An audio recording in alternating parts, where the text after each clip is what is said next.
나의 동상 내 맘속에 동력하는 아침 햇살 가득 안고 활짝 피는 백합 같아 그 안에서 이 생명도 피어나는 꽃 되리라 오 하나님이 꽃밭여 주의 재단 밝히리니 은혜로운 사랑으로 하늘 평안 내리소서 주님 예수 나의 동상 내 맘속에 동력하는 아침 햇살 가득 안고 자라나는 나무 같아 그 안에서 이 생명도 귀한 제목 되겠어요 오 하나님이 제목 바쳐 주의 재단 쌓으리니 은혜로운 사랑으로 하늘 평안 내리소서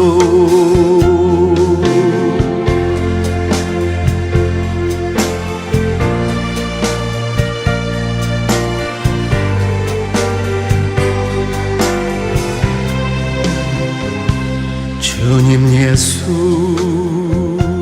나의 동상 내 맘속에 동력하는 아침 햇살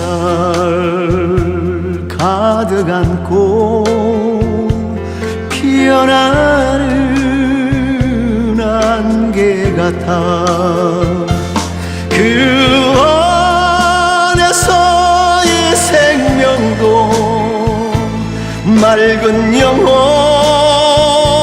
되겠어요 오 하나님 이 영혼 바쳐 주의 재단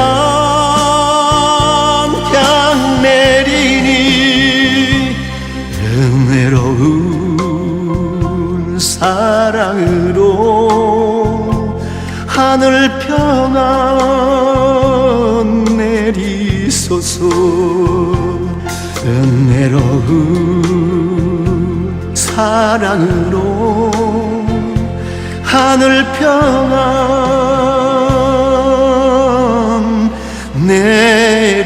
내리소서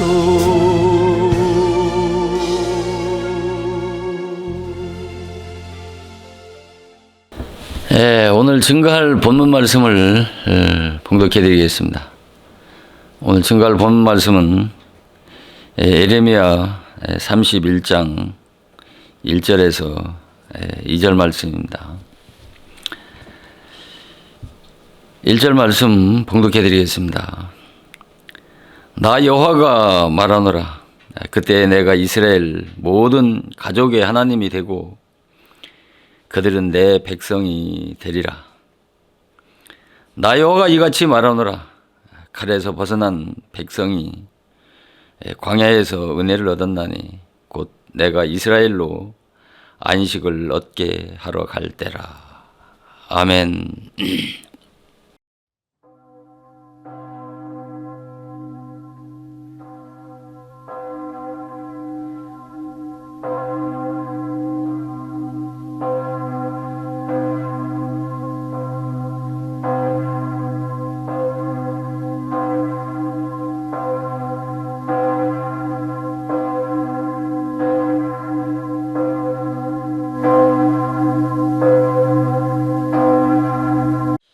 오늘 이 시간은 이 예레미야 이 31장 2절 말씀을 통해서 바벨론 포로에서의 이스라엘 회복이라고 하는 제목을 가지고 이 예레미야 31장 2절 말씀을 상고해 보는 시간을 갖도록 하겠습니다. 이 예레미야 이 31장 2절에서 이 칼에서 벗어난 백성이 광야에서 은혜를 얻었다고 한 이 한 구절 속에서 바로 신구약 성경 전체 구속 역사가 함축되어 있는 말씀이라고 해도 과언이 아닐 만큼 중요한 이 본문의 말씀입니다. 오늘 이 시간은 여기 이 칼에서 벗어난 이 백성과 광야에서 은혜를 얻었다고 하는 이 말씀과 하나님께서 이스라엘로 이 안식을 얻게 하러 가실 때라고 하신 이 말씀 가운데 오늘은 이 칼에서 이 벗어난 백성에 대한 말씀을 오늘 이 시간은 상고해 보도록 하고, 다음 시간은 이 광야에서 은혜를 얻었다고 하는 이 말씀을 통해서 이 영적 광야, 이 영적 광야가 어떤 광야인가에 대한 말씀을 다음 시간은 상고해 보도록 하고, 그 다음에는 이 안식, 그러니까 우리가 이 영적인 안식이 어떤 안식인가에 대한 이 같은 세 주제를 가지고 말씀을 상고할 텐데, 오늘은 이 칼에서 벗어난 백성이라고 하는 이 말씀을 가지고 말씀을 상고해 보는 시간을 갖도록 하겠습니다. 이 예레미야 31장은 바로 그 예레미야 30장에서 말씀하는 이스라엘 회복에 대한 말씀의 계속입니다. 그래서 이 30장에서는 이스라엘 회복에 대한 말씀이 희미하게 말씀을 하고 있습니다만, 이 31장에서는 바로 영적 이스라엘의 회복인 바로 신약 시대에 기독교가 탄생할 것에 대한 예언이 바로 구체적으로 말씀하고 있는 것이 바로 예레미야 31장입니다. 우리가 이 이스라엘의 회복이라고 하는 이 이스라엘의 회복은 우리가 육적으로는 육적 이스라엘이 바벨론으로부터의 해방을 말씀하고 있는데요. 그러나 영적으로는 이 이스라엘의 회복은 바로 신약 시대가 성취되어지고 도래할 것에 대한 예언이 바로 이 영적 이스라엘의 회복을 말씀을 하시는 것입니다. 그래서 이 칼에서 여기에서 칼에서 벗어났다라는 이 말씀은 무엇을 의미하느냐면은 이 말은 역사적으로는 역사적으로나 우리가 육적으로는 바로 이스라엘 백성들이 특히 남유다가 하나님의 하나님 앞에 범죄한 육적 이스라엘이 바벨론에게 포로로 잡혀갔지 않습니까? 이들이 바벨론에서 해방 받아가지고 자기들의 본토인 고국인 이스라엘로 돌아오는 것을 바로 이 칼에서 벗어났다라고 이렇게 말씀을 하는 것입니다. 그러면 여기서 말하는 이 칼은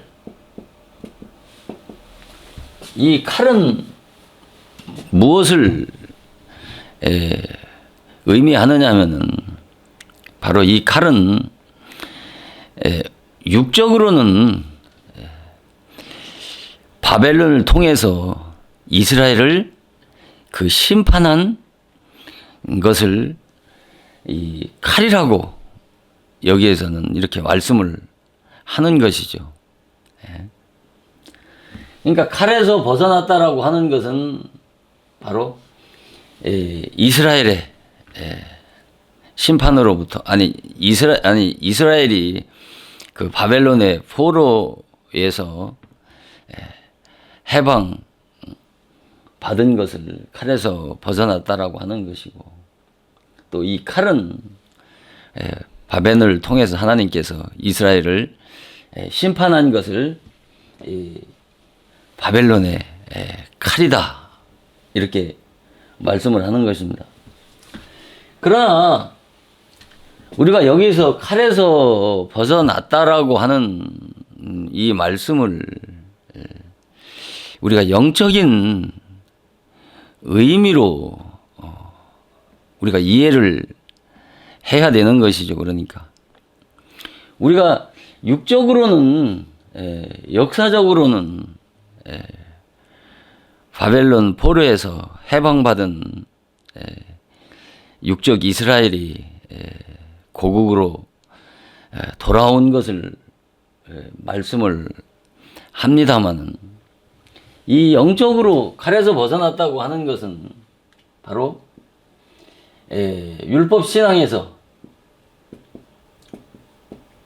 복음 신앙으로 돌아오는 것을 말씀을 하는 것입니다. 그러니까 율법 신앙에서 복음 신앙으로 돌아온다라고 하는 것은 바로 신약 시대 예수를 믿는 바로 우리들이 그런 율법의 정죄 심판 아래에 있는, 곧 율법 아래에 있는 자들이 이 복음 신앙으로 돌아올 것을 바로 칼에서 벗어났다고 이렇게 말씀을 하는 것이죠.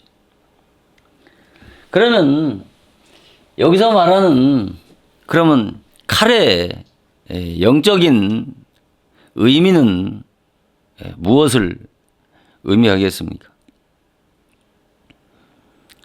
바로 여기서 말하는 칼은 육적으로는 역사적으로는 이 바벨론을 통해서 육적 이스라엘을 심판한 칼이지만은 영적으로는 율법을 통해서 죄인들을 정죄하고 바로 심판하는 그 영적인 칼을 의미하는 것이죠. 그러니까. 그래서 우리가 이 본문을 이해하기 위해서는 우리가 율법이라고 하는 넓은 그 의미의 개념을 이해하지 못하면 이 본문 말씀을 제가 전하려고 하는 이 본문 말씀에 대한 이해하기가 좀 난해하고 어려운 점이 없지 않아 있을 것입니다마는 그러나 잘 기울여서 듣게 되면 또 이 말씀을 통해서 좀 더 어떤 기독교의 내적이고 영적인 진리를 새롭게 발견하는 그런 은혜가 있을 줄 믿습니다. 그래서 이 칼에서 벗어난 이 백성이라고 하는 것은 바로 우리가 영적으로 이 본문을 이해를 해야 바로 여기에서 영적인 그런 심오한 하나님의 그런 진리를 깨달음으로 인해서 하나님의 그런 구원 경륜 섭리의 어떤 심오한 진리를 발견하고 깨달을 수가 있는 것입니다. 그래서 우리가 이스라엘 백성들이 바벨론의 포로에 잡혀 그 역사적인 사실은 분명히 이루어진 역사지만 그러나 이 그러니까 육적 이스라엘이 어떤 그 범죄하고 그 타락해서 하나님의 심판을 받아서 바벨론의 포로로 잡혀간 것처럼 그렇게 말씀을 하고 있습니다마는 그러나 하나님의 구속사적인 그런 넓은 의미로 이 본문 말씀을 보고 깨닫게 되면 이 육적 이스라엘이 바벨론의 포로로 사로잡혀 간 것은 바로 하나님의 뜻이라는 것이죠.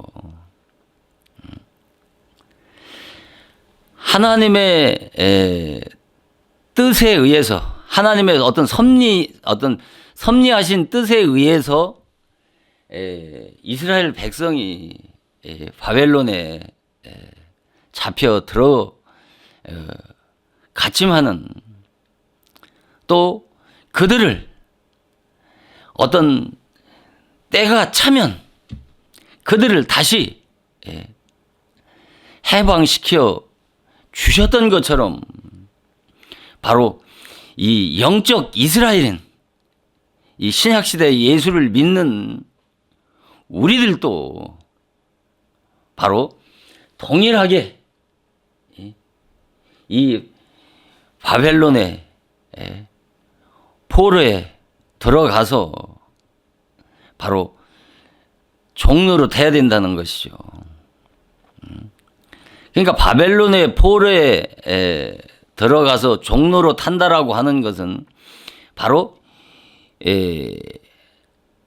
율법의 주관자, 그 율법의 주관자인 사단 마귀에게 종로로 돼야 된다는 것이죠. 그러니까 반드시 우리가 예수를 예수의 이름으로 교회를 나왔지만은 우리가 교회 나오자마자 예수 믿고 거듭나서 하나님의 자녀로 신앙생활을 출발하는 것이 아니라 이스라엘 백성들이 그 바벨론의 포로로 잡혀가서 그 느부갓네살 왕, 그 바벨론 왕에게 종노릇 했던 것처럼 바로 이 영적인 이스라엘인 신약시대에 우리들도 바로 영적으로 보면 바로 율법 아래서 그 율법의 주관자 사단 마귀에게 종로를 타는 기간이 그 기간을 통과하지 않으면 우리가 복음 앞으로 나올 수가 없다는 말입니다. 그러니까 이스라엘 백성이 바벨론에 들어간 것은 바로 율법 아래 들어간 것이고 그 율법 아래 들어간 것은 바로 율법의 주관자 밑에서 종로로 타는 기간이었다라고 왜 그렇게 말씀하는지에 대한 말씀을 오늘 이 시간 제가 말씀을 드리려고 하는 것입니다. 우리가 예레미야 8장 17절에 보면은 술법으로 제어할 수 없는 뱀, 독사를 너희에게 보내서 너희를 물리라 그렇게 말씀을 했습니다. 8장 17절에는 자 여기에서는 자 예레미야 31장 2절에서는 분명히 이 칼은 바로 바벨론을 이 칼은 바벨론을 통해서 이스라엘을 심판한 칼이란 말입니다. 그러니까 이 예레미야 8장 17절에서는 이 바벨론을 심판한 바벨론 왕을 여기서는 뱀과 독사라고 그렇게 말씀을 한단 말입니다. 여기서는 바벨론 왕 느부갓네살 왕을 뱀과 독사인데 이 뱀과 독사가 누구를 문다고 그랬어요? 이스라엘 백성들을 문다는 것이죠.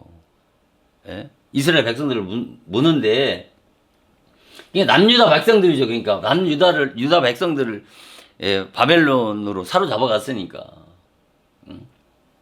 그러니까 여기서 물리라고 하는 것은 물리라고 하는 것은 뭐예요? 물리라고 하는 것은 역사적으로는 육적으로는 바벨론 왕을 통해서 이스라엘 백성들을 바벨론으로 사로잡아 가는 것을 뱀과 독사가 이스라엘 백성들을 물리라고 그렇게 말씀을 한 것이죠. 그러니까 역사적으로 보면은 육적으로 보면은 그러니까 바벨론의 이스라엘 백성들을 포로로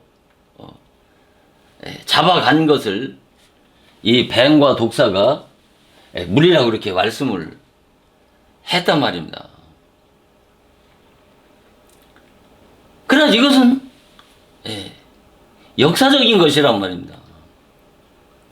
그러면 여기서 뱀과 독사는 누구예요? 바벨론 왕이란 말입니다. 느부갓네살. 느부갓네살 왕이 바벨론 뱀과 독사인데, 자, 그러면 우리가 이 뱀과 독사에 대해서 조금 살펴보면은 계시록 12장 9절에서 보면은 용이 내어 쫓기니, 용이 내어 쫓기니 곧 에팔이라고도 하고 사단이라고도 하고 마귀라고 하는 자라고 이렇게 말씀을 하고 있단 말이에요.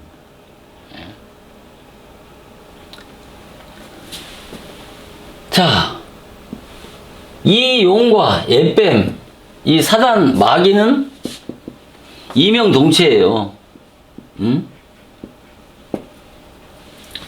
이명동체인데, 이 용과 이 뱀은 바로 사단의 별명이란 말이에요. 사단의 또 다른 이름이란 말이에요. 그러니까 용이나 뱀이나 사단이나 마귀는 똑같은 한 인격자란 말입니다. 용이 다르고 뱀이 다르고 사단 마귀가 다른 것이 아니라 똑같은 사단 마귀인데, 이 용이나 이 뱀은 사단의 별명을, 또 다른 별명을 말하는 것이지, 파충류 뱀이 사단이라는 말이 아니란 말입니다. 파충류 뱀이 사단이 아니라 사단의 별명을 말하는 것입니다. 그러니까. 자, 우리가 창세기 3장 1절에 보면은 들짐승 중에 뱀이 가장 간교하다고 그러지 않습니까? 들짐승 중에, 들짐승 중에 뱀이 가장 간교하다고 얘기하잖아요. 자, 여러분, 간교라고 하는 것은 짐승이나 뱀에게 간교가 있습니까? 그리고 이 가장 간교하다라고 하는 것은 최상급이에요. 가장 간교하다는 거예요. 이 간교라고 하는 것은 선악을 아는 그 지정의 인격을 가진 사람의 지혜로부터 나오는 것을 말하는 것입니다. 이 간교라고 하는 것은. 뱀이 간교가 있습니까?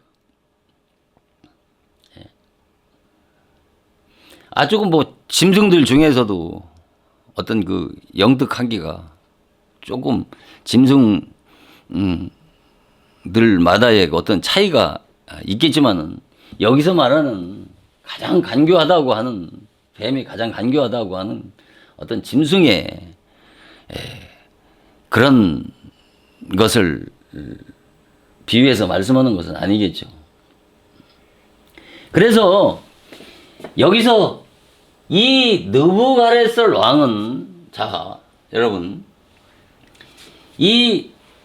왜 느부갓네살 왕을 뱀과 독사라고 했느냐 말이에요. 그러니까 이 느부갓네살 왕, 바벨론 왕이 사단 마귀라는 말이 아니고, 그 사단의 별명인 뱀을 상징해서, 그러니까 그 사단을 상징해서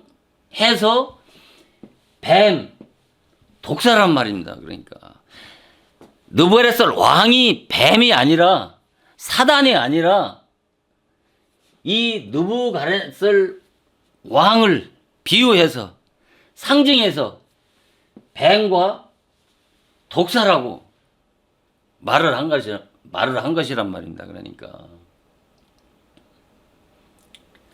자, 뱀과 독사가 물리라고 그러지 않습니까? 자, 육적으로 보면은 이스라엘 백성들을 바벨론으로 포로로 사로잡아간 그 바벨론 왕이 뱀과 독사고, 그들을 이스라엘 백성들을 바벨론의 포로로 잡아간 것을 물리라고 이렇게 말씀을 했지만 이것을 영적으로 이해를 해야 된단 말입니다. 이게 진리란 말입니다. 역사적인 것은 분명히 믿는 사람이나 믿지 않는 사람은 다 안단 말입니다. 그것은 역사적인 교훈은 될 수 있을지 모르지만은 그것은 진리가 되지 않는단 말입니다. 우리가 왜 아까 그랬지 않습니까?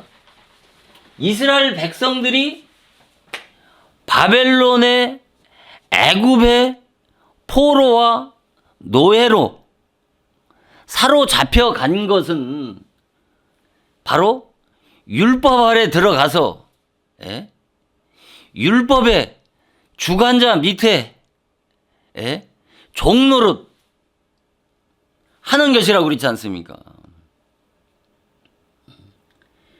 그러니까 이것은 영적으로, 자, 율법은 이 독이란, 자, 뱀에게는 무엇이 있죠? 뱀에게는 이 독이 있잖아요. 이 독에 물리면 치명상을 입지 않습니까? 누구든 치료하지, 몇 번 내로 치료하지 않으면 즉사를 하잖아요. 이 뱀이 문다라고 하는 것은 이 뱀이 가지고 있는 이 독 때문에 죽는단 말입니다. 이 독이 뭐냐? 바로 율법의 정죄와 심판의 권세를 말한단 말입니다. 이게 누가 가지고 있어요? 율법의 주관자 사단 마귀가 가지고 있는 이 율법의 정죄 심판권을 가지고 행사를 한단 말입니다. 그러니까 죄인을 무엇으로 정죄하느냐? 율법의 정죄와 심판에서 바로 죄인을 죽이는 그 사망의 권세자가 바로 누구예요? 뱀이고 독사란 말입니다. 이 뱀과 독사, 이 사단을 상징적으로 성경에 도입되어진 인물이 바로 그 대표적인 인물이 많습니다만은 그 대표적인 인물이 뭐냐면 바로 바벨론 왕과 애굽이란 말입니다. 이스라엘의 구원 역사를 크게 둘러 나눈다면 바벨론의 포로에서 애굽의 노예에서 해방과 이 구원인데, 이 이스라엘의 구원 역사는 바로 신약 시대에 구원 받아야 될 영적 이스라엘인 우리들의 구원에 대한 모형이고 그림자이기 때문인 것입니다. 그러니까 자, 그러면 자, 여기까지 말씀을 드린 것만으로도 지금까지 기독교에서 주장하는 이 사단, 이 마귀에 대해서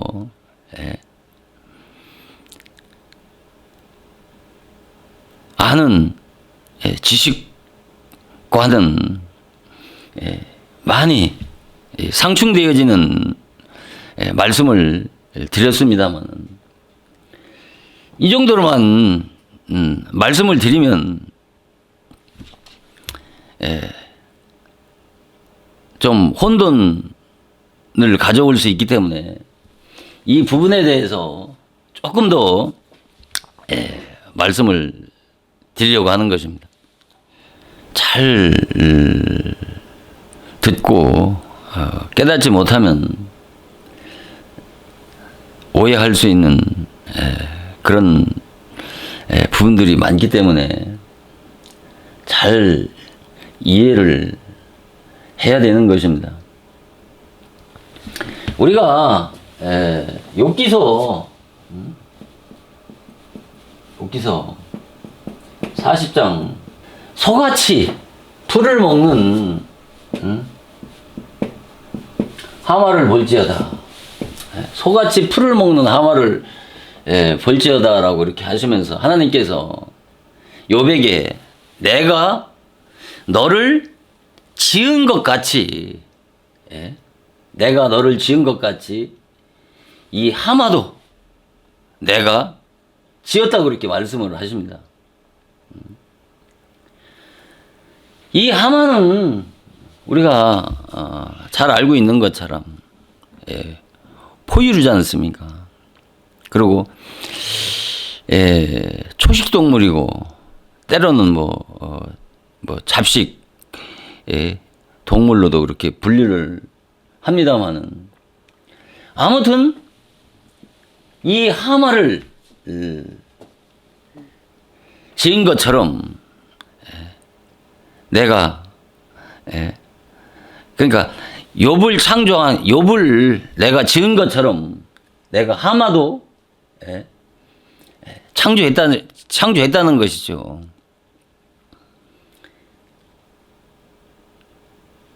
그러면서 욥기서 40장 이건 19절이 아니고 5절입니다. 5절. 욥기서 40장 15절이고 이 욥기서 40장 19절을 보면은 그것을, 이 하마를 하나님이 말씀하시는 거야. 이 하마를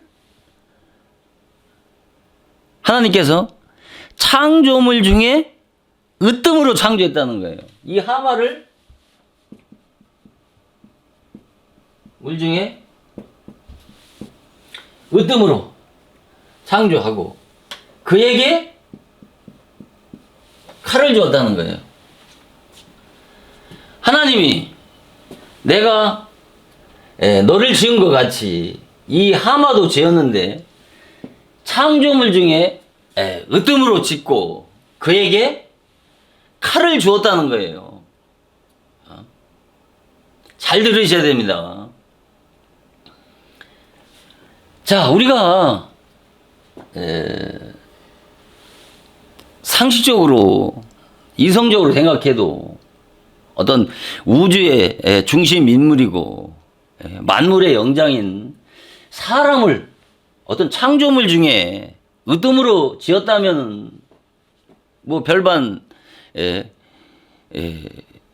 틀린 말은 아닌데, 하등한 이 하마를, 이 하등한 동물인 이 하마를 창조물 중에 가장 으뜸으로 지었다고 말씀하시는 것에 대해서는 어떤 앞뒤가 맞지 않는 그런 모순이지 않습니까?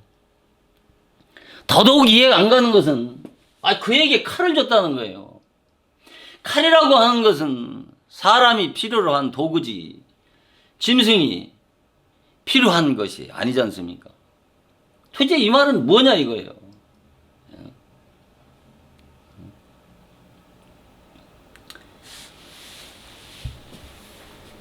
우리가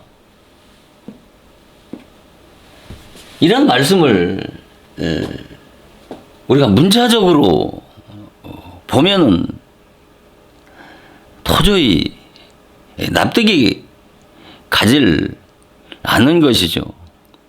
그래서 이사야서 34장 16절에 말씀하신 것처럼 여호와의 말씀을 자세히 읽어보라고 그러지 않습니까? 이것이 하나도 빠진 것이 없고 짝이 없는 것이 없다고 그렇게 말씀하시면서 그의 입이 이를 명하셨고 그의 신이 이것들을 모으셨다고 하시는 것처럼 하나도 짝이 없는 것이 없고 하나도 빠진 것이 없다고 그렇게 말씀하신단 말입니다. 이것은 뭐예요? 성경은 성경으로 풀어야 답을 얻을 수 있다는 말이죠. 그러니까 성경 밖에서는 이런 말씀들을 아무리 눈을 씻고 찾아봐도 그 답을 얻을 수가 없다는 말이죠. 그러니까 자, 우리가 이 말씀만 보면은 무슨 말인지를 잘 이해할 수가 없습니다만 우리가 욥기서 하나를 더 보죠. 욥기서 41장 1절 이하를 보면 여기서는 내가 능히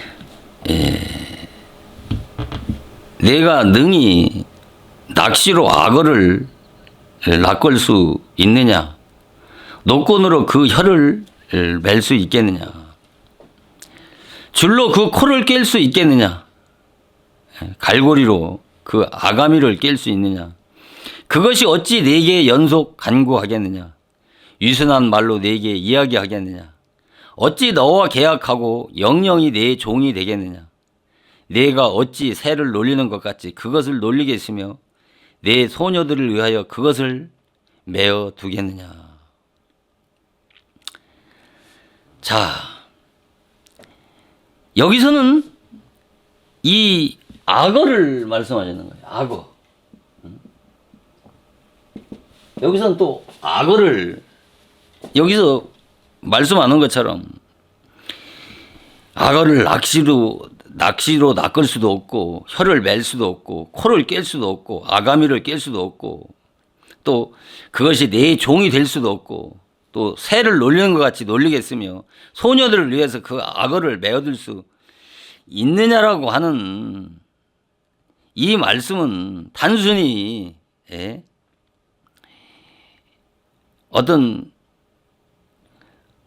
무시무시한 어떤 그런 포식자 그런 악어에 대한 어떤 존재를 말씀하려고 하는 것이 아니지 않습니까?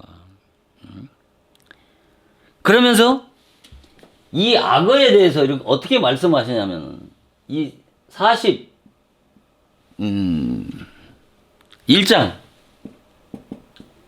33절에서 34절을 보면은 땅 위에서 땅 위에 그것 같은 것이 없다는 거예요.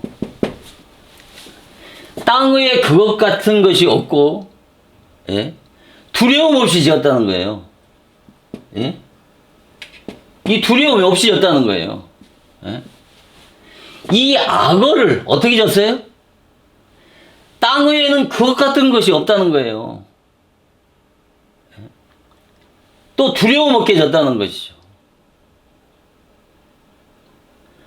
아니, 하나님께서 창조물 중에 으뜸으로 짓고 땅 위에 그것 같은 것이 없다고 한다라면은 어떤 동물의 왕 중에서 동물의 왕이라고 하는 사자나 아니면 호랑이를 그렇게 지었다라고 하면은 그래도 좀 이해를 할 수 있겠는데 이 하마와 이 악어를 창조물 중에 으뜸으로 주었을 뿐만 아니라 그에게 칼을 주었고 땅 위에 그것 같은 것이 없고 두려움이 없게 지었을 뿐만 아니라 모든 높은 것을 낮게 보고 모든 교만한 것의 왕이라고 이렇게 41장 33절과 34절에서 이렇게 말씀을 한단 말입니다. 자, 도대체 하나님은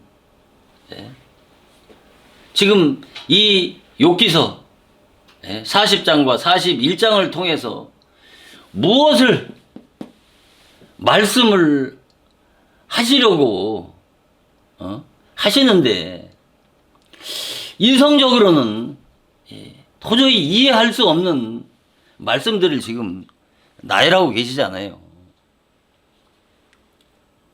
자, 그러면 이것은 접어두고 조금만 더 성경 한 구절만 더 보도록 하겠습니다. 우리가 이 악어에 대해서 이 에스겔서 28장에서 보면은 에스겔서 29장이거든요. 29장. 이 에스겔서 29장에서 보면은 인자야 너는 애굽 왕 바로와 온 애굽으로 낯을 향하고 쳐서 예언하라. 너는 말하여 이르기를 주 여호와의 말씀에 애굽 왕 바로야 내가 너를 대적하노라. 너는 자기의 강들 중에 누운 악어라. 스스로 이르기를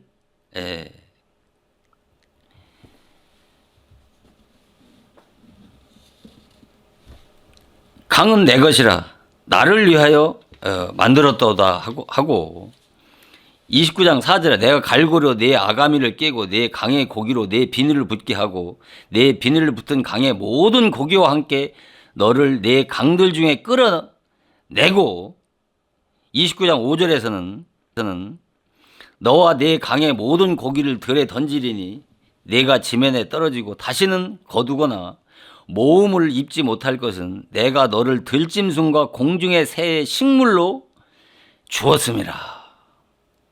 자, 여기서는 봐요. 여기서는 이 에스겔서 29장에서는 이 악어를 누구라고 그러는 거예요? 애굽 왕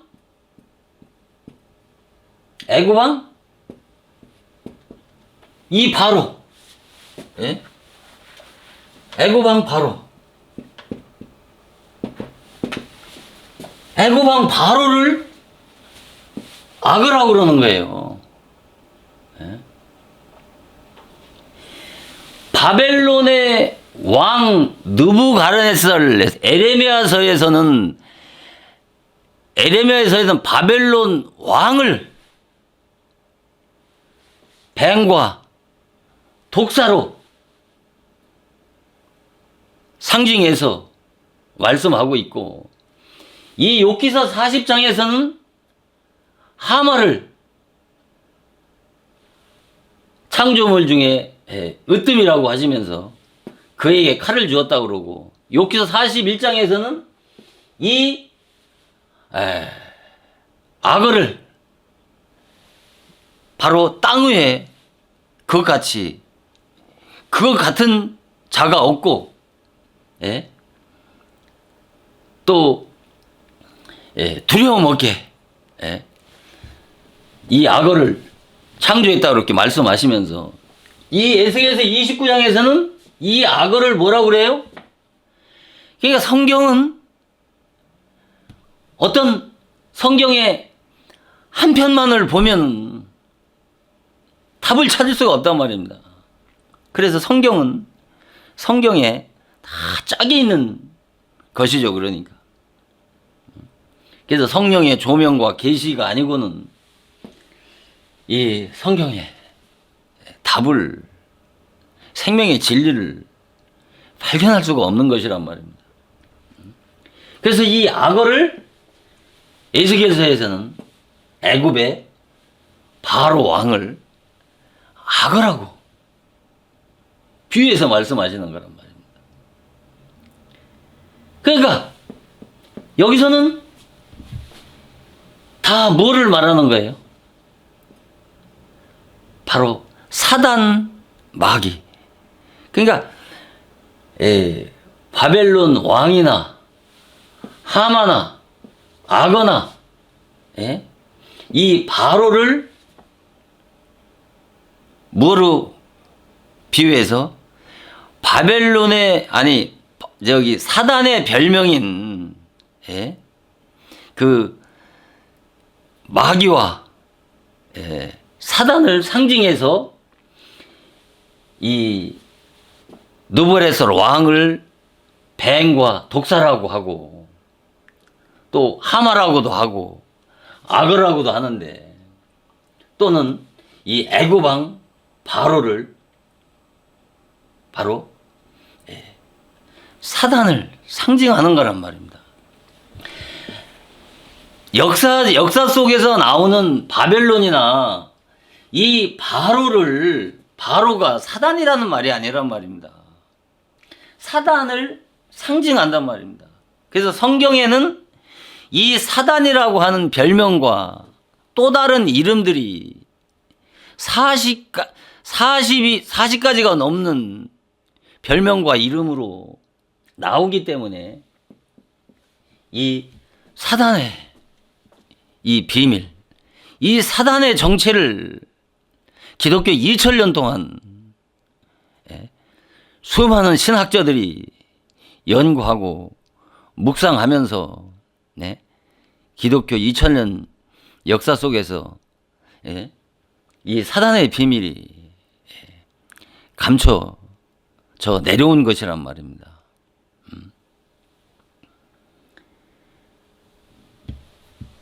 그러니까 욥기서 이 사단의 정체에 대한 이것은 이 모형과 지금 이 악어나 또 이 바로나 또 바벨론 왕 느부갓네살이나 전부 다 뭐예요? 비유란 말입니다. 상징이란 말입니다. 이 실상을 깨달아야 된단 말입니다. 성경에서 말하는 이 바벨론 사단의 실상이 누구냐는 것이죠. 이런 말씀들은 지금 말씀드리는 것은 이 바벨론의 칼에서 해방을 받은 그 이스라엘 백성들에 대한 말씀을 드리다 보니까 불가피하게 이 사단론의 사단의 비밀의 어떤 개론적인 말씀을 드렸습니다마는 앞으로 말씀을 드리면서 이에 대한 상세한 어떤 그런 조직신학의 입장에서 하나하나 말씀을 상고해 보도록 하겠습니다. 그래서 우리가 이 사단이라고 하는 이름과 별명을 통해서 보면은 이 사단은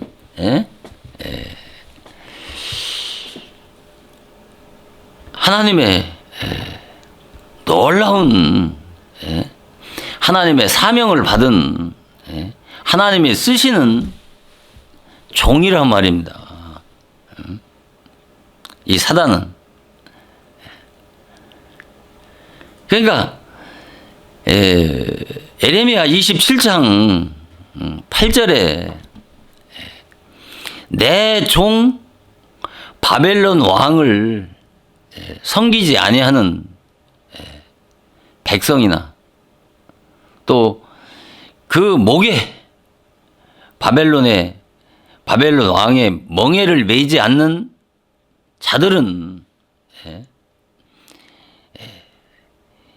기근과 연병과 온역으로 벌하리라고 말씀을 하지 않습니까? 내 종이란 말입니다. 내 종. 예? 종이란 말이에요. 하나님의 종이란 말입니다. 하나님의 구원 경륜 섭리를 위해서 세운 하나님이 쓰시는 위대한 종이 사단이란 말입니다. 예? 기도하면서 산기도 가서 기도하면서 기도하는 사람들이 그러지 않습니까? 사단아 물러가라고. 사단이라고 하는 존재는 그런 비도덕적이고 비윤리적이고 그런 악마가 아니라니까요. 하나님 다음 가는 최고의 인격자란 말입니다. 자, 보세요. 누가복음 우리가 4장 5절에서 보면 마귀가 예수님을 높은 산에 이끌고 올라가서 천하 만국을 보이잖아요. 그러면서 뭐라 그래요? 거기에서.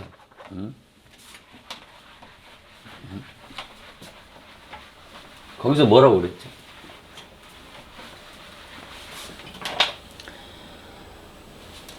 이 모든 영광과 권세를 내가 네게 주리라고 이렇게 말씀을 하잖아요. 예? 이 모든 영광과 권세를 예수님에게 주겠다는 거예요. 이 모든 영광과 권세를 하나님께서 누구에게 줬다? 하나님께서 내게, 사단에게 넘겨준 것이라고 이렇게 말씀을 하잖아요. 그래서 내가 원하는 자에게 이 모든 영광과 권세를 내가 내게 주리라고 하면서 내게 절하는 자는 이 모든 것이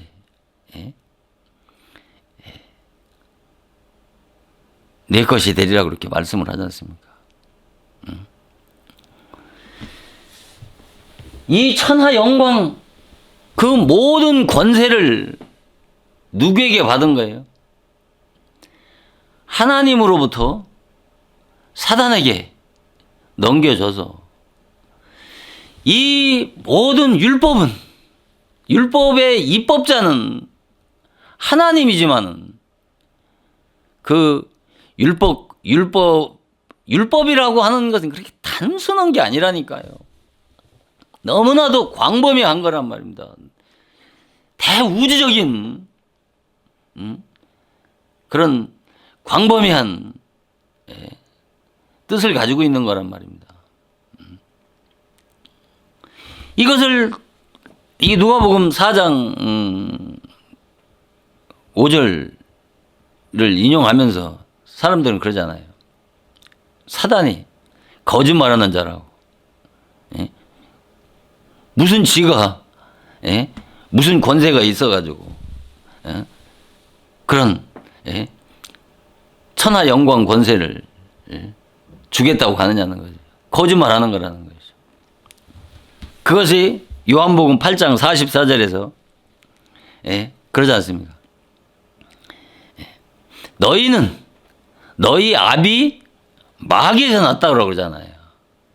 그러면서 너희는 너희 아비의 욕심을 행하고자 하느니라고 이렇게 말하면서 저는 처음부터 살인한 자요.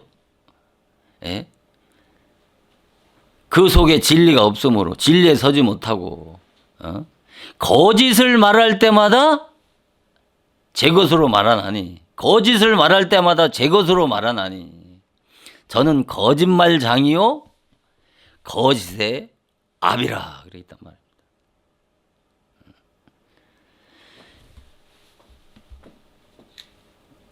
거짓말이나 어떤 비도덕적이고 비윤리적인 그런 인간이 하는 거짓말이나 일삼는 그런 비인격적이고 또 악마가 아니라 그런 자를 여기서 거짓말이라는 게 아니고 바로 이 율법은 생명이 없기 때문에 사람의 영혼을 죽이는 사망의 법이기 때문에 바로 여기서는 율법을 가지고 복음을 가장해서 거기서 생명이 있는 채 가리키기 때문에 바로 율법에 그 생명 없는 것을 가지고 율법에 생명이 없다라고 하는 것. 율법의 주관자가 사단 마귀고 그 율법을 행사하는 자가 율법 권세를 가지고 율법을 행사하는 자가 사단이기 때문에 그의 가지고 있는 그러지 않습니까? 응? 그 속에는 진리가 없으므로 진리에 서지 못하고 응? 거짓을 말한다고 하는 것은 바로 뭐예요?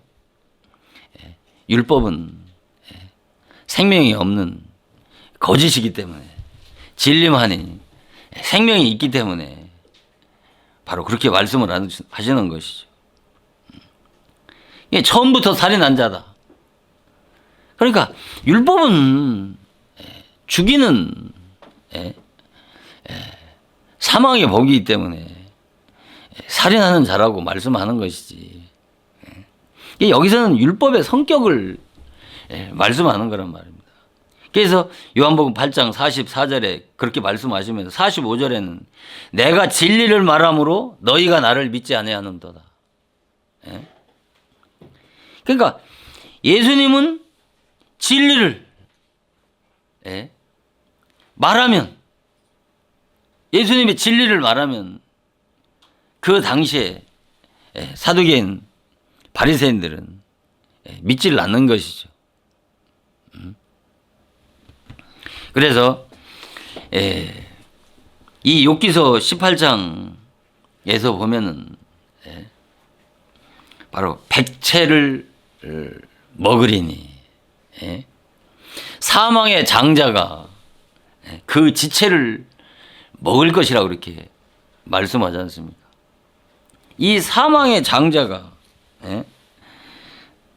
바로 율법의 주관자고 사단이고 마귀란 말입니다. 그러면서 마태복음 10장 28절에 뭐라고 말씀하시냐면 몸은 죽여도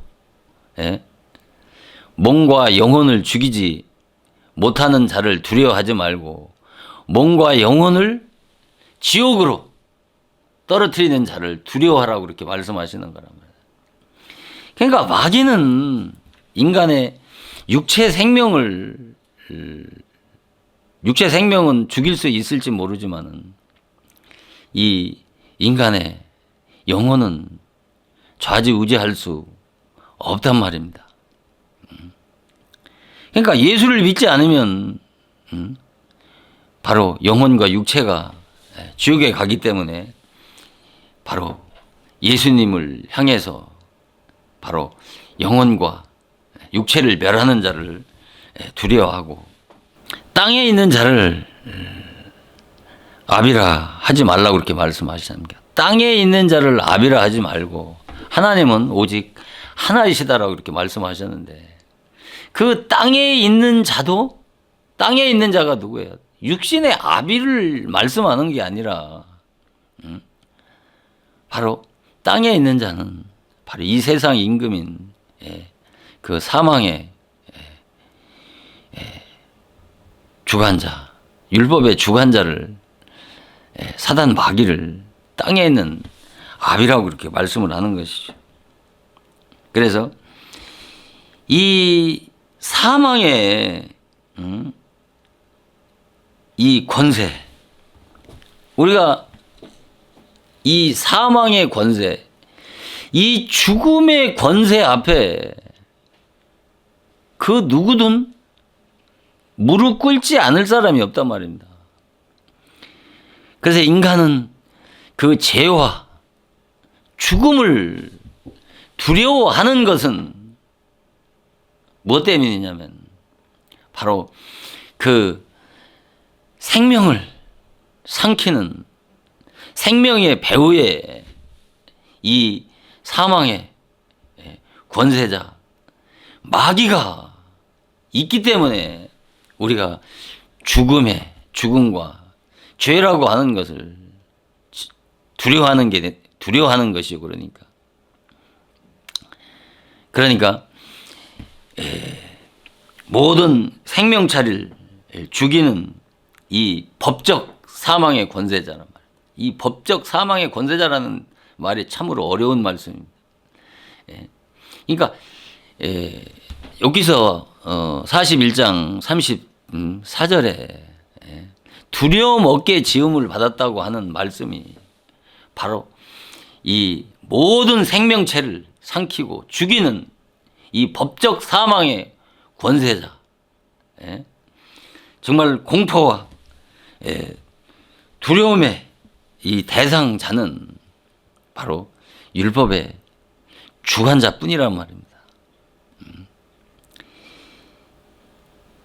이 자를 하나님께서 하나님의 구원 섭리를 위해서 하나님이 세운 종이기 때문에 하나님께서는 창조물 중에 으뜸으로 주었고 그에게 칼을 주었다고 하는 것은 바로 죄인들을 정죄 심판해서 죽이는 바로 그 율법의 칼이란 말입니다. 그래서 여기서도 이 바벨론의 칼에서 벗어난 백성이란 말씀은 바로 율법의 정죄 심판 아래에 있는 그 율법 아래에 있는 자들이 복음으로 다시 돌아올 것에 대한 신약 시대의 예언의 말씀이 바로 이 예레미야 31장 2절의 말씀이란 말입니다.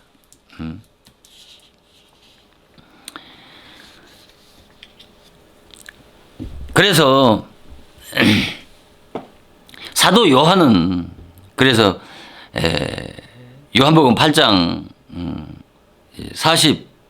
44절에서도 말씀하신 것처럼 바로 너희는 너희 아비 마귀에서 났다라고 그랬단 말입니다. 너희 아비 마귀에서 났다라고 하는 것은 바로 율법을 의롭게 돼서 구원 얻으려고 하는 그 율법의 믿음에서 난 자들을 마귀에서 났다라고 이렇게 얘기하는데 율법의 주관자 그 마귀에서 났다라고 하는 것은 바로 당시에 거듭나지 못한 바로 율법 아래에 있는 사두개인 바리새인들에게 바로 마귀의 자녀라고 이렇게 말씀을 하는 거예요. 그래서 마태복음 23장 33절에도 뱀들아 독사의 자식들아 너희가 어떻게 지옥의 판결을 피하겠느냐.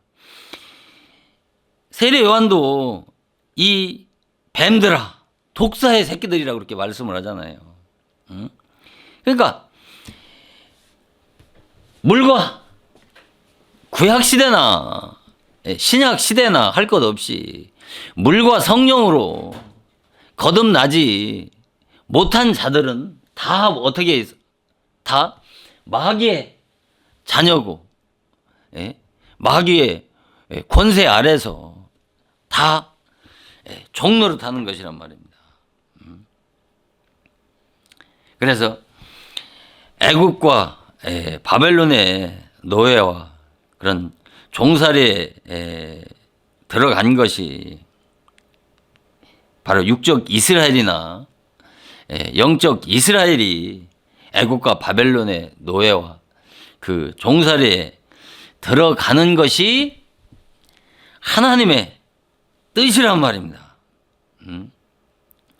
그래서 애국과 그 애굽의 바로나 그 바벨론 왕 그 느부갓네살은 바로 율법의 주관자고 그 사단 마귀를 상징하기 때문에 애굽의 바벨론의 포로에 종살이에 들어간 것은 바로 육적 이스라엘이나 영적 이스라엘인 신약시대 우리들은 다 어디에 먼저 들어가요? 율법 아래 먼저 들어가서 그 율법 신앙에 들어가서 종로로 타는 기간이 반드시 있어야 하나님께서 때가 차면 그들을 하나님께서 해방시켜 주신 것처럼 하나님의 정한 시기와 기한이 반드시 지나야 바로 복음 신앙으로 돌아와서 바로 복음으로 거듭나고 하나님의 그런 약속의 자녀로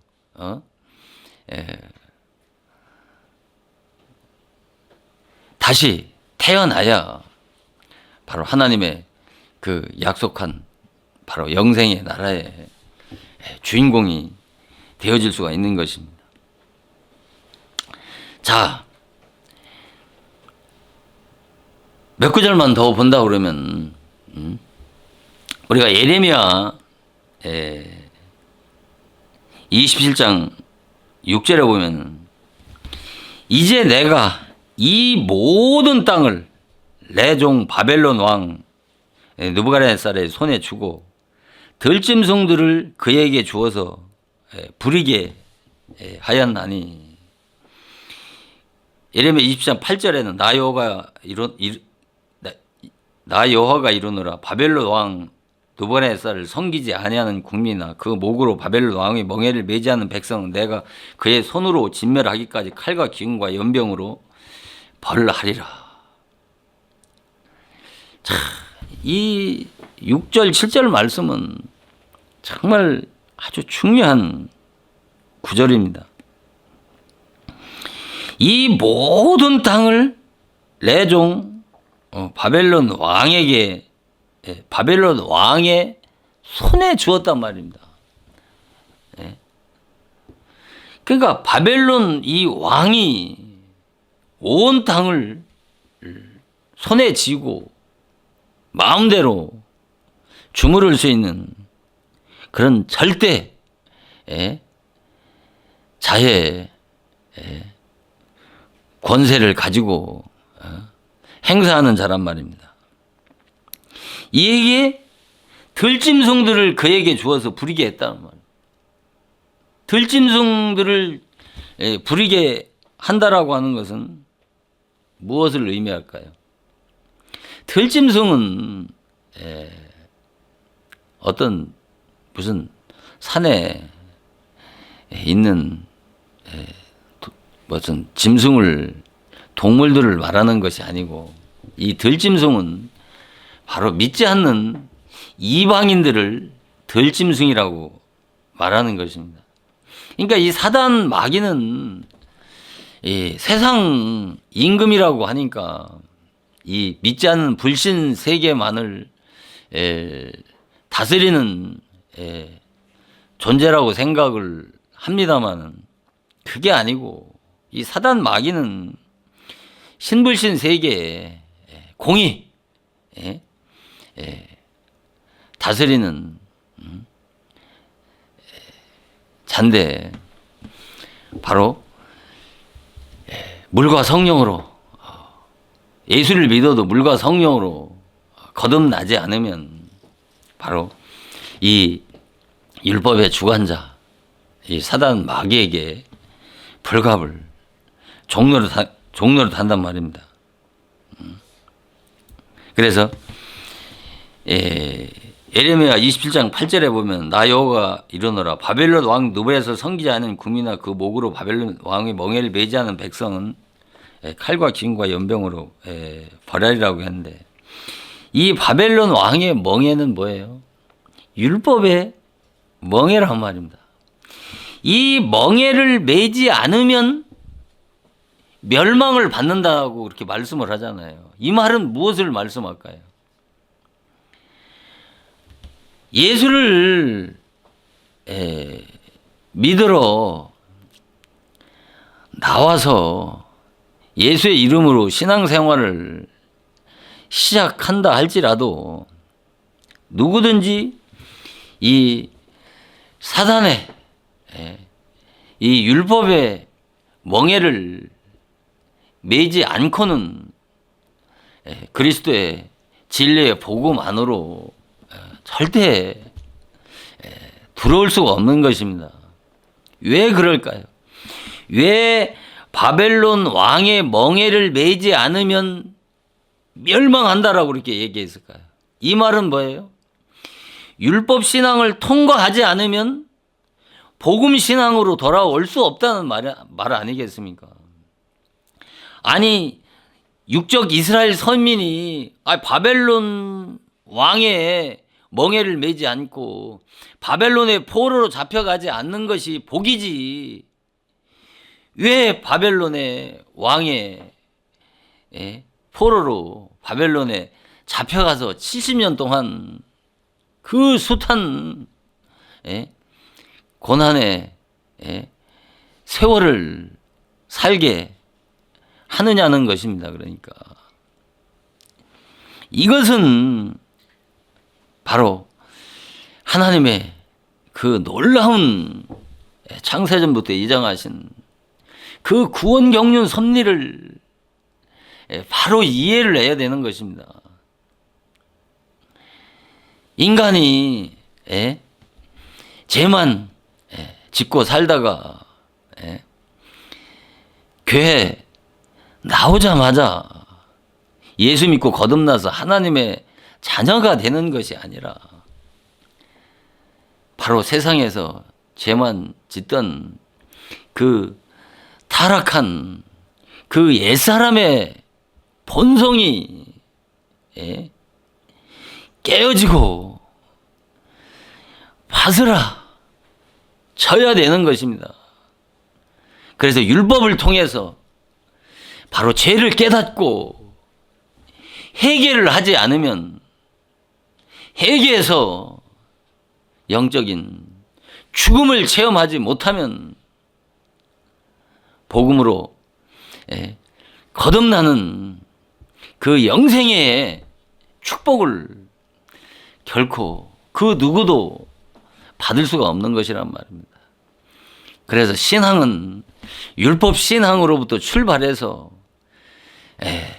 때와 기한이 차서 하나님이 보시기에 복음을 받을 수 있는 그런 성품과 인격으로 성장하고 자랐을 때 바로 그에게 성령과 믿음을 보내어 주셔서 구원의 은혜를 베풀어 주시는 거란 말입니다.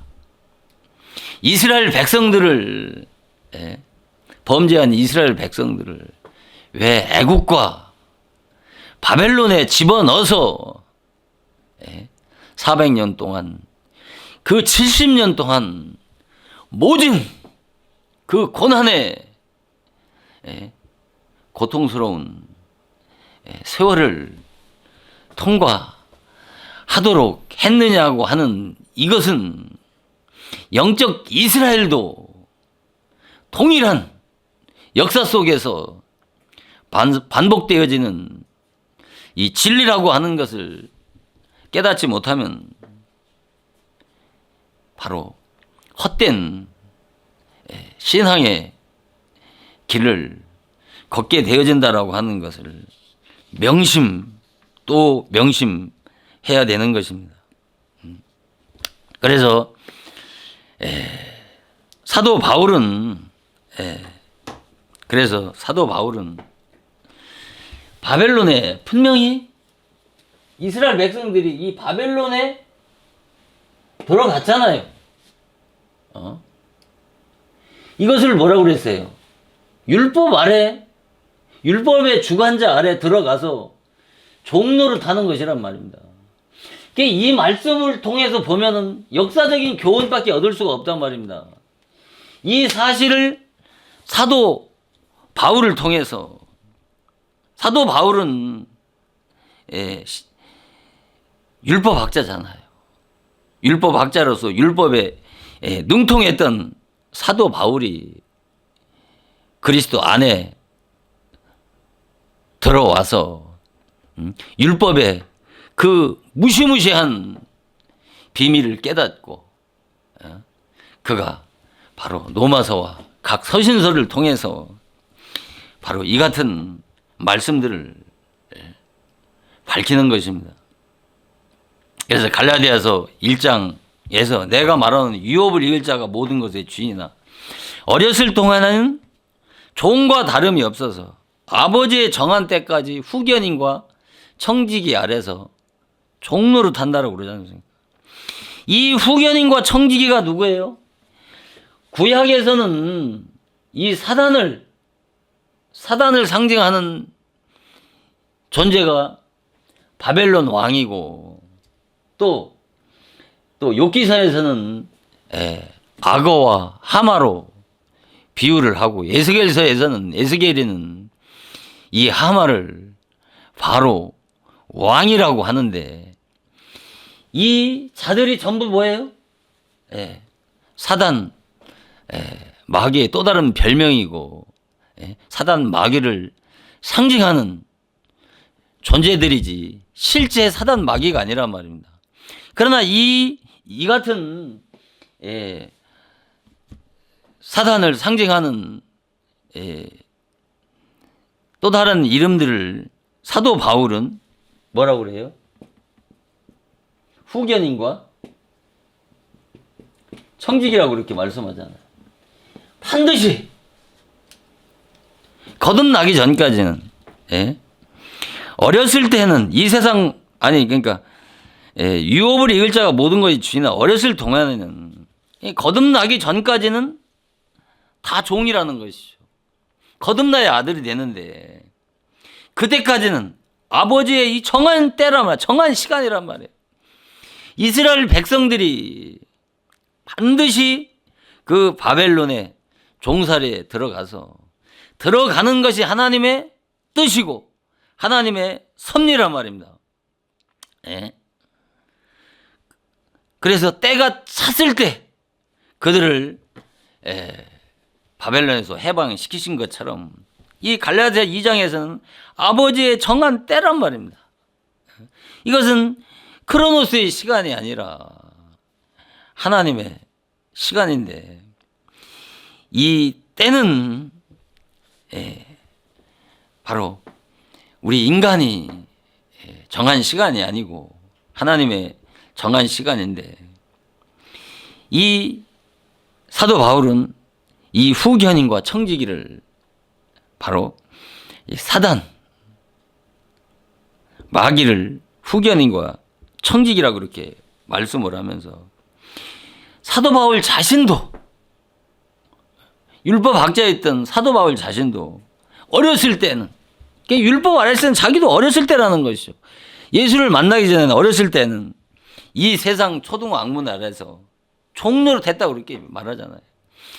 그러나 누구든지 기독교의 어떤 신분과 지위에 있든 간에 거듭나지 못하면 어린 아이고 아들이 아니고 종이란 말입니다. 그래서 바로 이 후견인과 청지기 아래서 이 종로를 타는 시간이 반드시 필요한 것이란 말이에요. 이 바벨론에 들어가는 것이 하나님의 뜻이고 반드시 바벨론에 들어가서 종로로 타는 기간이 차야 하나님이 그를 다시 그 바벨론에서 애굽에서 해방시키시고 구원하시는 것이란 말입니다. 그래서 에베소 2장 1절을 보면은 너희 허물과 죄로 죽었던 너희를 살리셨도다. 그때 너희가 그 가운데 행하여 이 세상 풍속을 쫓고 공중권세 잡은 자를 따랐으니 지금 불순종의 아들 가운데 역사하는 영이라. 그러니까 그때 너희가 그 가운데 행하여, 그때라고 하는 것은 바로 허물과 죄로 죽었을 때라는 것이죠. 그러니까 거듭나지 못했을 때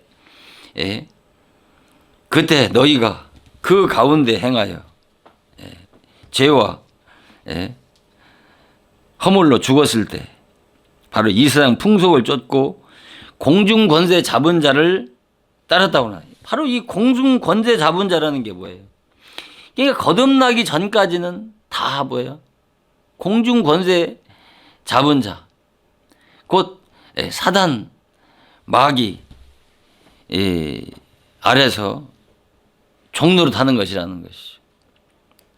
그래서 지금 불순종의 아들 가운데 역사하는 영이라고 하는 것은 바로 불순종의 아들들은 뭐예요?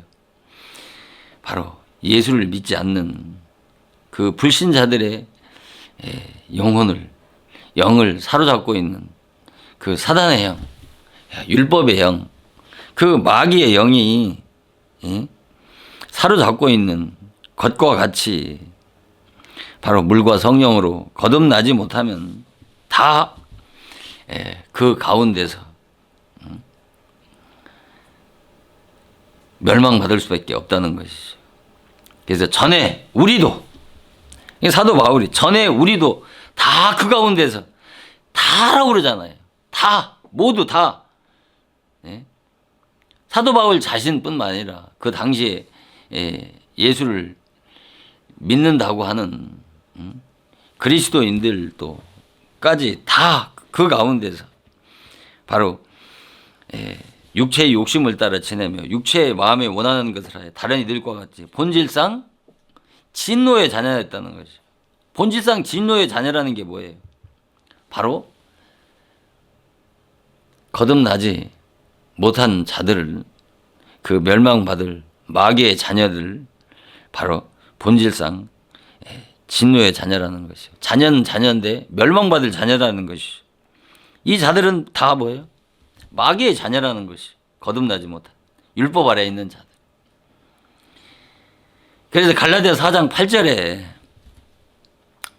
그러나 너희가 그때는 하나님을 알지 못하여 본질상 하나님 아는 자에게 종노릇 됐다는 거예요. 도대체 본질상 하나님 아닌 자가 누구냐 말이에요. 하나님이라고 하는 자, 이 하나님이라고 하는 자, 이 본질상 하나님 아닌 자에게 종노릇 했다라고 하는 거예요. 전부 다 뭐예요? 바로 율법의 주관자를, 사단 마귀를 하나님으로 섬기면서 참 하나님을 섬기고 있는 줄 안단 말입니다. 오늘날 내가 마귀의 자녀고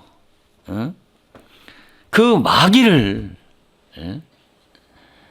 참 하나님인 줄 알고 그렇게 믿고 그렇게 신앙생활을 하고 있는 자들이 거의 대부분이란 말입니다.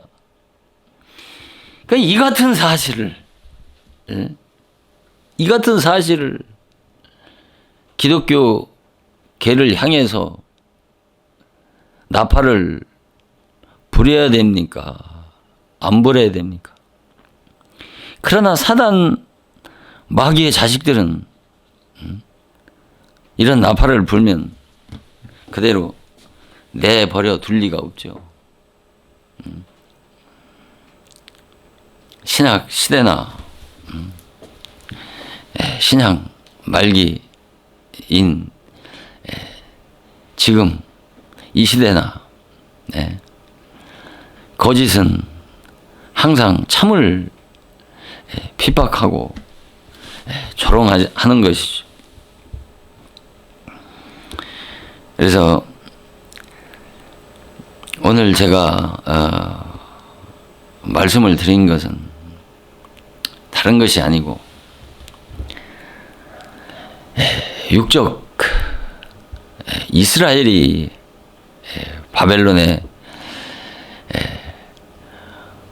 포로해서 애굽의 노예에서 종로로 탄 것은 그것은 단순하게 어떤 이스라엘이 범죄 타락으로 인해서 하나님의 심판을 받은 그런 결과론적으로 성경은 말씀하고 있지만 반드시 그 누구든 구약 백성이나 신약 백성이나 할 것 없이 구약 선민이나 신약의 택한 자들까지도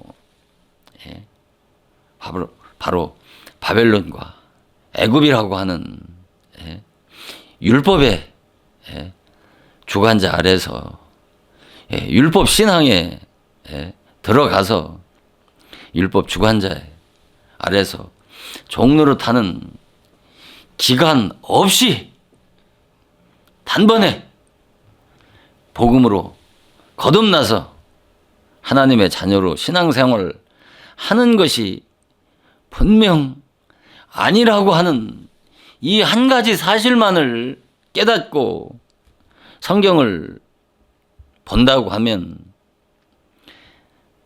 지금까지 발견할 수 없었던 무궁무진한 성경의 진리가 새롭게 보여주는 그런 신령한 영적인 눈을 떠서 새로운 신앙생활에 새 출발을 시작할 수 있다고 하는 것을 깨닫는 그런 은혜가 있기를 주님의 이름으로 축원을 드리면서 다음 시간은 이와 같은 그런 말씀의 바탕 위에서 영적 광야와 영적 안식에 대한 말씀을 통해서 이 말씀을 깨닫게 되면 지금까지 말씀을 드렸던 그런 말씀들이 더 깊이 있게 깨달아지는 은혜가 있을 줄을 믿고 오늘 말씀을 마치도록 하겠습니다. 자.